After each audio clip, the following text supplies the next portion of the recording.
नमस्कार, जय हिंद शिक्षक मित्रो. पुढच्या 1-2 महिन्यामध्ये शिक्षक भरती होणार आहे, पण त्या शिक्षक भरतीच्या अगोदर सुप्रीम कोर्टाचा जो आहे ना, तर तो एक निकाल आलेला आहे. महाराष्ट्र सरकारनं जो अगोदरचा जो निकाल दिला होता, म्हणजे TET मध्ये तुम्ही कन्सेशन घेतलेला आहे, सवलत मिळालेली आहे तुम्हाला काही मार्काची, आणि टेटमध्ये तुम्ही गेल्यानंतर ती कन्सेशन देऊ शकत नाही, म्हणून तुम्हाला ओपनमध्ये जाता येणार नाही. तर अशा पद्धतीचा जो निकाल होता, तर तो आता कोर्टानं निकाल जो आहे ना, तर तो दिलेला आहे. 55-60% नेमका काय केस होती ती, या केसचा अँगल काय आहे, उदाहरणासहित आपण समजून घेणार आहोत. आणि नंतर तुम्हाला कळेल की या भरतीमध्ये SC, ST, OBC आणि ओपन कॅटेगरी यांच्यामध्ये नेमकं काय गोचे आहे काय नाही. तत्पूर्वी आपली ही रिअल इंग्लिश ॲक्विजिशन भाषा अवगत करायचा हा जो कोर्स आहे, व्याकरणाचा कुठलाही अभ्यास न करता तुम्ही अप्रतिमपणे, जशी लहानपणी तुम्ही मराठी शिकली, जशी हिंदी शिकली, त्याच पद्धतीने इंग्रजी बोलायला शिकू शकता. 7 डे ट्रायल कोर्स आपला फक्त 49 रुपीजमध्ये आहे. आणि यामध्ये व्याकरणाचा अभ्यास न करता कसं इंग्रजी बोलायला शिकायचं, तसंच हार्दिक IPL म्हणजे हार्दिक पंड्याचा जो लेसन सेट आहे तो देखील त्यामध्ये फ्री आहे. चेकआउट करू शकता तुम्ही. आपलं ॲप्लिकेशन आहे. जर काय दिक्कत डाऊट क्वेरी परेशान येईल 7066-155-355 वर रीच आउट करू शकता. न आता हे माझ्या पाठीमागे हा जजमेंट आहे हायकोर्टचा, ठीक आहे. त्या हायकोर्टच्या जजमेंटमध्ये आता जवळपास हा 30 पानाचा आहे. तर यामध्ये मी काही माहिती जी आहे ना, तर ती संकलित केलेली आहे, जी साध्या सोप्या भाषेमध्ये अगदी 4थीच्याही मुलांना समजेल एक उदाहरणासह ते आपण समजून घेऊया. आता केस काय आहे, केसची ओळख काय आहे ते समजून घेऊया. हा केस आहे महाराष्ट्रातील शिक्षक भरती प्रक्रियेबद्दल. राज्यातील शिक्षक भरतीसाठी TET आणि टेट या परीक्षा घेतल्या जातात, ठीक आहे. काही राखीव SC, ST, OBC उमेदवारांनी TET मध्ये सवलत घेऊन, म्हणजे TET मध्ये SC, ST कॅटेगरीच्या विद्यार्थ्यांना 82 किंवा 83 मार्क्स पाहिजे असतात. जनरल कॅटेगरीसाठी 90 मार्क्स पाहिजे असतात, ठीक आहे. पात्रता मिळवली, म्हणजे पात्रता परीक्षा होती TET, त्यामध्ये पात्रता मिळवली. त्यानंतर टेट परीक्षेत त्यांनी चांगले गुण मिळवले, ठीक आहे. तरी सुद्धा त्यांना ओपन कॅटेगरीमध्ये समाविष्ट करण्यात आलेले नाही. म्हणजे त्यांनी काय केलेलं आहे की ओपन कॅटेगरीमध्ये त्यांना घेतलेलं नाही. त्यामुळे संबंधित उमेदवारांनी न्यायालयात याचिका दाखल केली होती. आता एक गोष्ट समजून घेऊया. हा आहे रोहित, ठीक आहे. हा आहे रोहित, ठीक आहे. हा आहे SC, ST कॅटेगरीचा, SC, ST, OBC कॅटेगरीचा. आणि हा आहे मोहित आणि रोहित. होतं काय की याला पडले 88 मार्क्स, ठीक आहे, आणि यालाही पडले 88 मार्क्स. पण हा जनरल कॅटेगरीमधून होता, मोहित जनरल कॅटेगरीमधून होता, म्हणून याला पुढे टेट देता आली का नाही. आता आला रोहित काय आहे, SC, ST, OBC मध्ये आहे, 88 मार्क्स पडले, म्हणून रोहितला जे आहे ना, तर ते काय केलं, टेटसाठी त्याला मिळालं. कारण टेटसाठी यांना किती, 83% मार्क्स पाहिजे ना. आता 83% मार्क्स मिळाले. आणि नंतर मग रोहितनं काय केलं की TAIT टेट परीक्षा दिली, आणि त्यामध्ये 121 मार्क्स मिळाले. किती, 121 मार्क्स मिळाले. आणि जनरल कॅटेगरीचं जे मेरिट आहे, तर ते लागलं समजा 115 वरती. किती, 115 वरती ओपनचं कॅटेगरीचं मेरिट लागलं. तर रोहितचं असं म्हणणं होतं की मला 121 आहे, तर मला काय करायला पाहिजे, तुम्ही ओपनमधून द्यायला पाहिजे. कारण की मी ओपनमध्ये गेल्यानंतर माझे मागून येणारे SC, ST, OBCचे बांधव आहेत, त्यांच्यासाठी जागा ज्या आहेत ना, तर त्या रिक्त राहतील. म्हणजे SC, ST, OBC जे आहेत, तर यांचा कोटा जो आहे ना, तर तो या लूप होलने काय होऊ शकतो, वाढवू शकतो, असं महाराष्ट्र सरकारला वाटलं. म्हणून महाराष्ट्र सरकारनं काय केलं, रोहितला सांगितलं की तू ऑलरेडी काय केलेलं आहे की ऑलरेडी एक सवलत घेतलेली. कोणती, इथं जनरलच्या मुलांना किती 90 मार्क्स पाहिजे, ठीक आहे, पण तुला किती पडलेले आहे, 88 पडलेले आहे, ठीक आहे.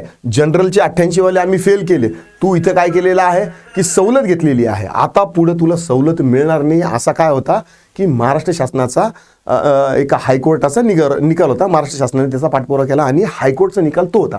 मग आता हायकोर्टच्या या निकालाला सुप्रीम कोर्टात चॅलेंज दिली कोणी, रोहितनी. आणि रोहितला आता काय सांगितलेलं आहे की बाबा तुझं 121 जर लागत असेल ना, तर तुझा ओपनमधून घ्यायला पाहिजे. का, याच्या मागचं रिझन आहे की ही जी TET जी परीक्षा होती, TET परीक्षा जी होती ना, तर ती फक्त आणि फक्त पात्रता परीक्षा होती.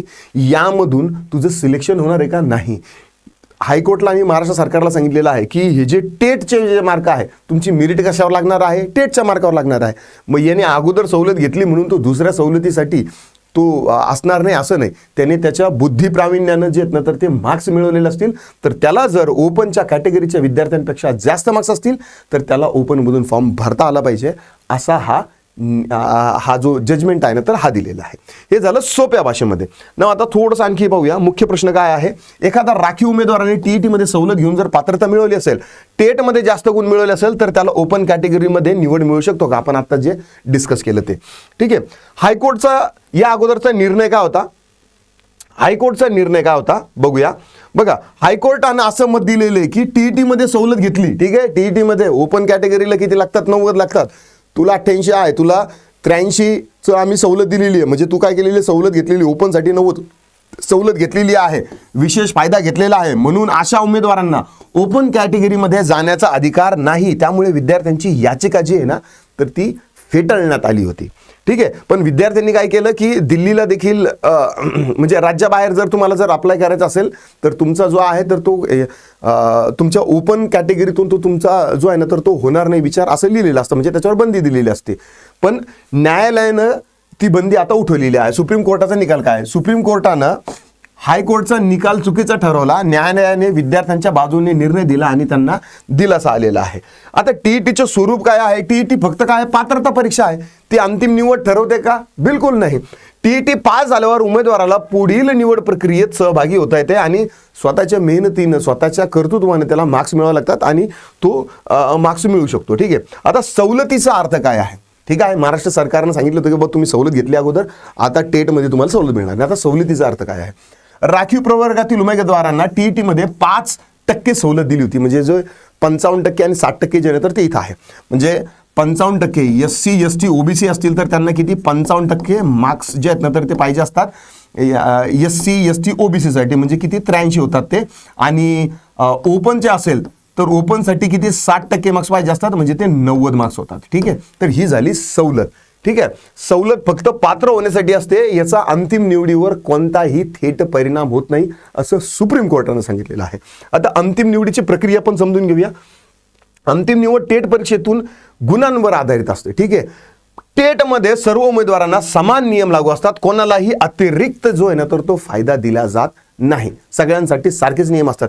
म्हणजे तिथं कसं आहे की याच्यासाठी एवढं त्याच्यासाठी एवढं, हा मेरिट कमी जास्त लागतं समजा, तो वेगळा भाग राहिला, पण सवलत इथं जे आहे ना तर ती कोणालाही दिला जात नाही. सुप्रीम कोर्टानं काय सांगितलं की जर एखादा राखीव उमेदवार टेटमध्ये जास्त गुण मिळवत असेल तर त्याला ओपन कॅटेगरीमध्ये निवड मिळवण्याचा पूर्ण अधिकार आहे, असं सुप्रीम कोर्टानं सांगितलेलं आहे, ठीक आहे. तर अशा पद्धतीचा हा जो निकाल आहे तर तो सुप्रीम कोर्टाचा निकाल आहे.